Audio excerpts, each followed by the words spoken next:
हाय, मी जान्हवी. आज मी निघाले आहे खंडाळ्यातून रत्नागिरीला 2 ब्राइड्सना त्यांच्या बिग डे साठी तयार करायला. सकाळी 8 वाजता खंडाळ्यातून निघून 9 वाजता रत्नागिरीला पोहोचले. हे आहे आजचं फर्स्ट लोकेशन, रत्नागिरीतील श्रद्धा साफल्य मंगल कार्यालय. अर्ध्या तासातच आजची ब्राइड हॉलवर आली. तर ही आहे आजची फर्स्ट ब्राइड अश्विनी आणि तिचा बिफोर लुक. मी लगेचच कामाला सुरुवात केली. हेअर प्रिपरेशन करून मेकअप, साडी ड्रेपिंग आणि हेअरस्टाईल असं सगळं केलं. 2 तासातच ती छान तयार झाली.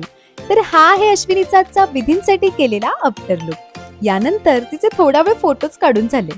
तोपर्यंत मुहूर्त आला आणि लग्न लागलं. मिळालेल्या मध्या वेळात आम्ही पटकन लंच केलं. इकडे लग्नानंतरच्या विधींना सुरुवात झालीच होती. विधी पूर्ण करून अश्विनी आली आणि जेमतेम 15 मिनिटातच तिला रिसेप्शन साठी तयार केलं. तर हा आहे अश्विनीचा आजचा रिसेप्शन लुक.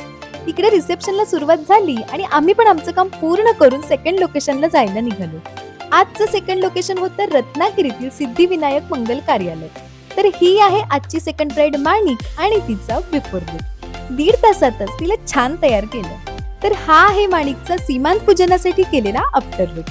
काही वेळातच तिची ओटी भरली गेली आणि तिचा सेकंड चेंज केला. तर हा आहे माणिकचा सीमांत पूजनासाठी केलेला सेकंड लुक.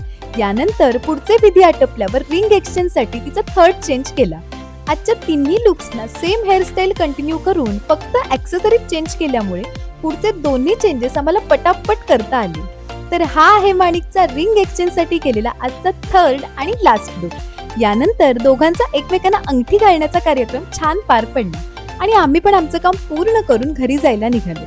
बरं, आजचे सगळे लुक्स तुम्हाला कसे वाटले हे मला कमेंट्स मध्ये नक्की सांगा हा.